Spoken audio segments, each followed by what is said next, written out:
Hello दोस्तों, आपका स्वागत है अंकित कुमार स्मार्ट क्लासेस में। आज हम आए हैं फिर से नया टॉपिक और नया क्लास का वीडियो है दोस्तों।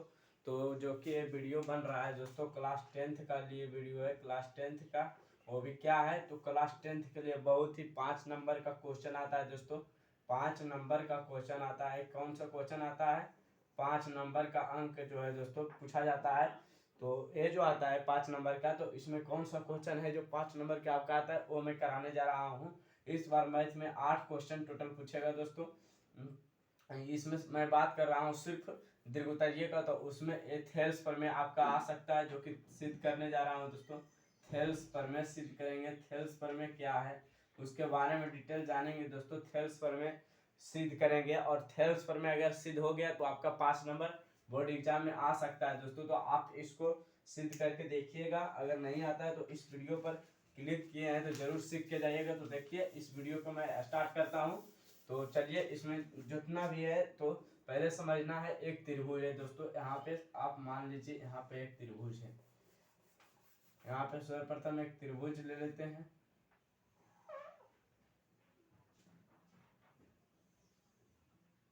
त्रिभुज आपने मान लिया दोस्तों, और यहाँ पे माना क्या है, त्रिभुज है। इसका नाम आप जय भी दे सकते हो, उसमें नाम में कोई आपत्ति नहीं है। तो यहाँ पे मैंने दे दिया, क्या दिया, ABC और DE। यहाँ पे हो गया दोस्तों। अब इसमें आपको क्या करना है, सिंपल सी आपको याद रखना है दोस्तों कि ये अगर एक त्रिभुज आप सर्वप्रथम अगर आप बनाइएगा बोर्ड एग्जाम में, तो एक त्रिभुज पारिए आराम से। कॉर्नर में एक त्रिभुज कहीं पर पार लीजिए, फिर यहाँ पे समांतर रेखा खींच दीजिए ABC का। तो D इसका समांतर रेखा हो जाएगा दोस्तों। कौन सा? तो BC समानांतर क्या हो जाएगा, D। तो आप खींच दिए, तो इसमें कोई दिक्कत नहीं, खींच दिए। उसके बाद आपको पहले डायग्राम पूरा कर लेना है, या तो आप पहले इधर बना लीजिए उसके बाद डायग्राम करिए तो भी बेहतर है। अगर ऐसे भी कर लेते तो और बेहतर है।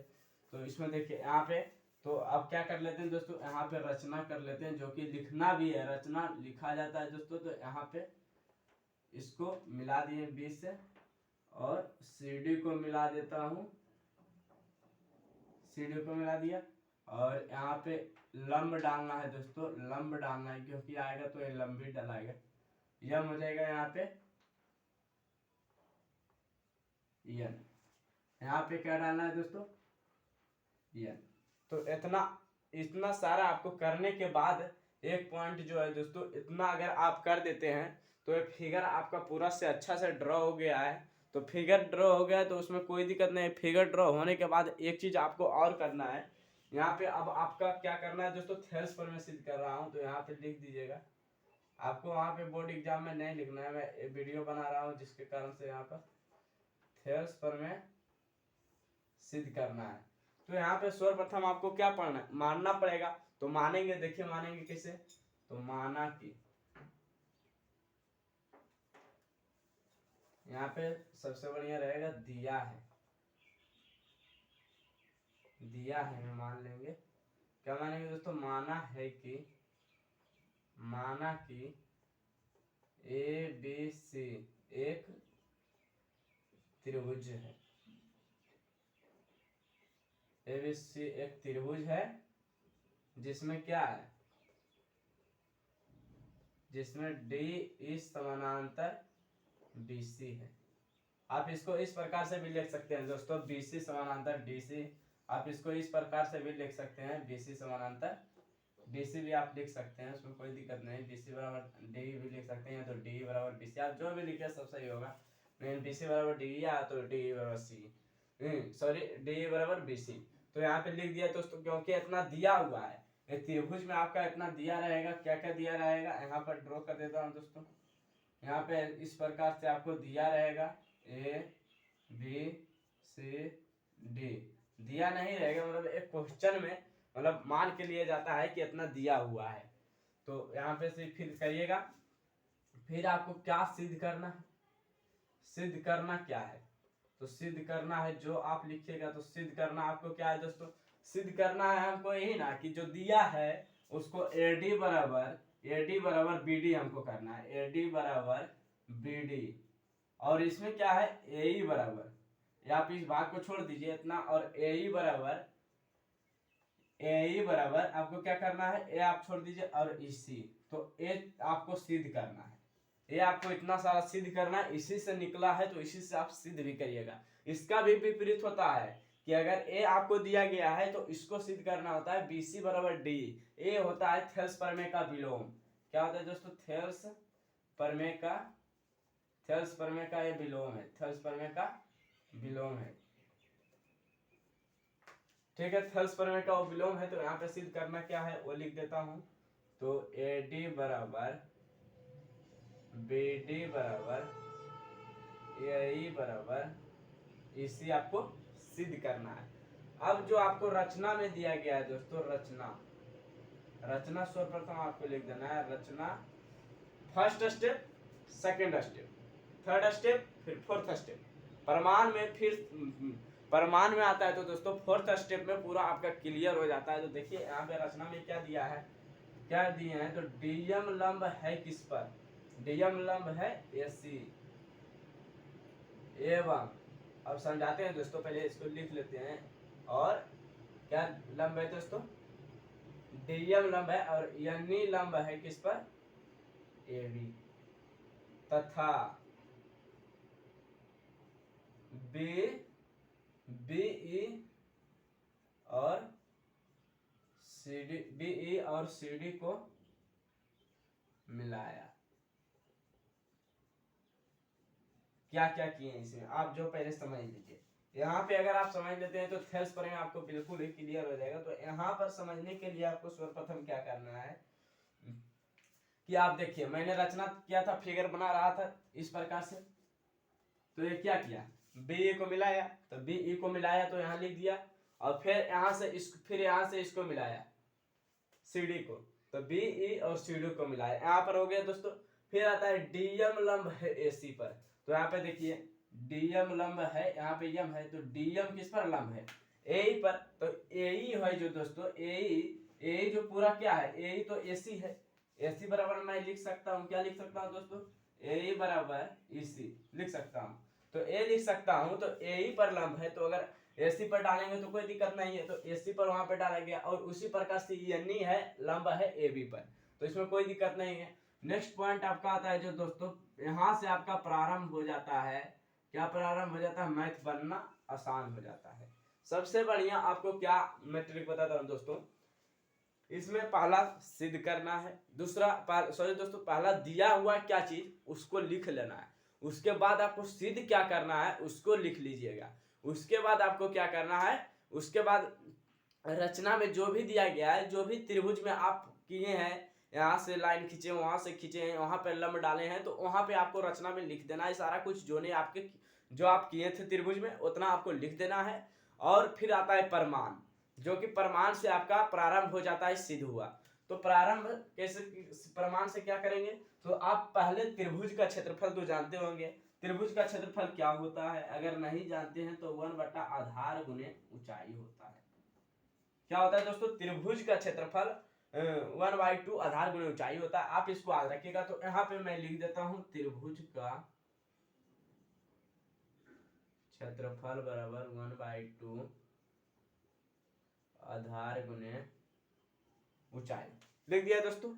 अब जो है आपको दोस्तों यहाँ पे क्या करना है, यहाँ पर लेना है त्रिभुज ADE का क्षेत्रफल। आप सोचिए कि त्रिभुज ADE का क्षेत्रफल कहाँ मिलेगा, तो त्रिभुज आपको यहाँ पे मिलेगा दोस्तों, त्रिभुज AD आपका यही है, त्रिभुज ADE आपका ये हो गया, तो आपको इसमें मिलेगा त्रिभुज ADE में मिलेगा, तो ADE का क्षेत्रफल यहाँ पे लिखेंगे, त्रिभुज ADE का क्षेत्रफल बटा त्रिभुज BDE का क्षेत्रफल। अब समझिए यहाँ पे त्रिभुज ADE का क्षेत्रफल बटा त्रिभुज BDE का क्षेत्रफल, क्योंकि सर्वप्रथम हमको क्या सिद्ध करना है, AD बराबर BD सिद्ध करना है। तो त्रिभुज ADE आपको इसमें मिलेगा, त्रिभुज ADE का क्षेत्रफल, तो ADE का क्षेत्रफल क्या हो जाएगा 1/2, और आधार में आपका क्या रहेगा दोस्तों, तो आधार में आपका AD रहेगा, AD आपका आधार है ना, AD आपका आधार हो जाएगा दोस्तों, AD तो AD आप यहाँ से आधार लिखिएगा AD, और लंब क्या है, ऊंचाई क्या है, तो ऊंचाई आपसे यहाँ पे दिया गया है। ये भाग अभी DM ला आपको छोड़ देना है, DM पर अभी कुछ नहीं करना है। अगर आपको AD बराबर BD सिद्ध करना है तो आप सर्वप्रथम इस साइड चले आइए। इस साइड में जितना भी कुछ दिया गया है तो उस साइड में यहाँ पे करिए, तो जितना भी इसमें दिया हुआ है ये इतना पूरा हो जाएगा। तो 1/2 और AD गुने NE हो जाएगा यहाँ पे, और फिर 1/2 और BD गुने NE। कहिए कि इस पर अगर ये तो BDE में चले थे तो BDE आपका ए मिल जाएगा दोस्तों। कौन सा मिल जाएगा, तो BDE में तो आपका ए तो मिल जाएगा आसानी से DEB। इसी प्रकार से है, इसी प्रकार से है। तो क्या बताया था दोस्तों कि अगर AM जो है दोस्तों DM लंब है AE पर, तो AC पर भी तो वही लाइन है तो उस पर भी होगा। तो उसी प्रकार से है, अगर NE इस पर लंब है तो पूरा AB पर लंब होगा। DM पर AB पर पूरा लंब होगा दोस्तों, तो AB पर लंब होगा तो उसका भी ऊंचाई सेम हो जाएगा। तो उसका ऊंचाई सेम हो जाएगा, तो यहाँ पर लिख दिए हैं। अब इसको क्या करना है, आप इसमें क्या क्या करता है वो आपको लिखना है। तो NE से NE कर जाएगा और 1/2 से 1/2 कर जाएगा। ठीक, अब क्या बच जाएगा, AD बराबर AD बटा BD समीकरण 1 से, समीकरण 1 से। फिर चलते हैं दोस्तों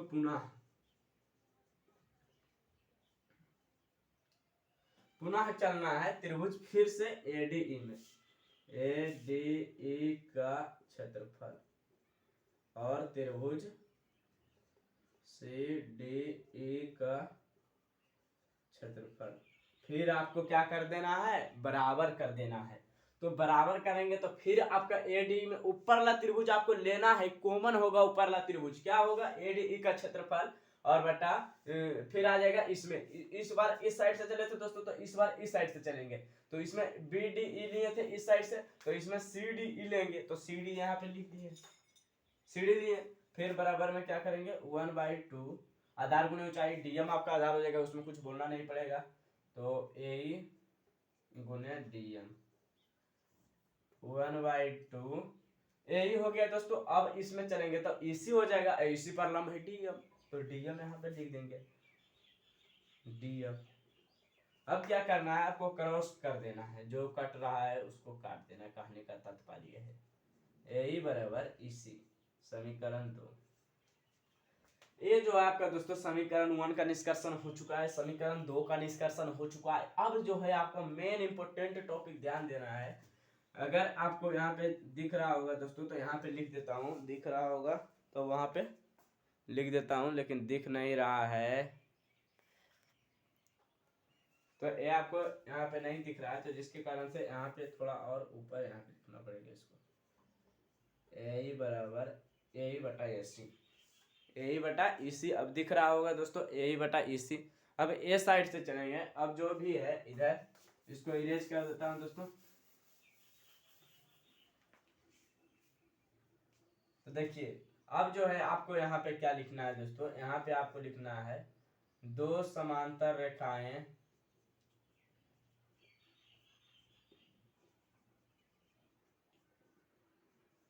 क्या दोस्तों, दो समांतर रेखाओं, क्या आप मान लीजिएगा, दो समांतर रेखाओं को मध्य मध्य मतलब आप समझ रहे होंगे दोस्तों, दो समांतर रेखाओं को मध्य एक ही आधार पर, अगर एक ही आधार पर, अगर एक ही आधार पर बने त्रिभुज का क्षेत्रफल, क्या दोस्तों, बने त्रिभुज का क्षेत्रफल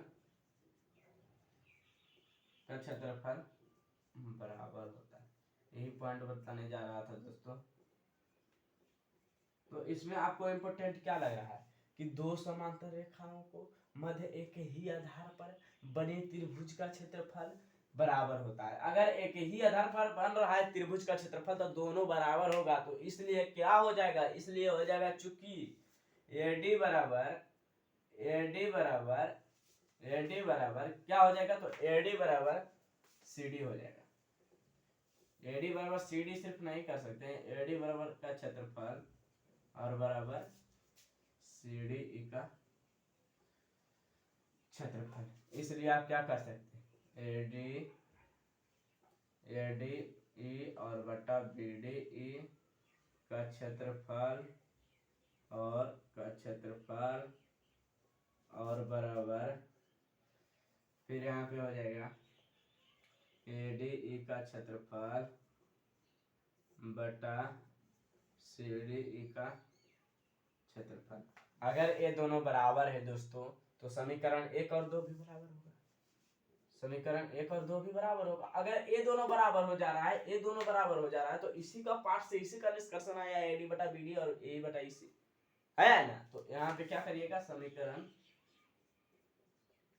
1 तथा 2 से क्या हो जाएगा, AD बराबर BD और AE बटा EC।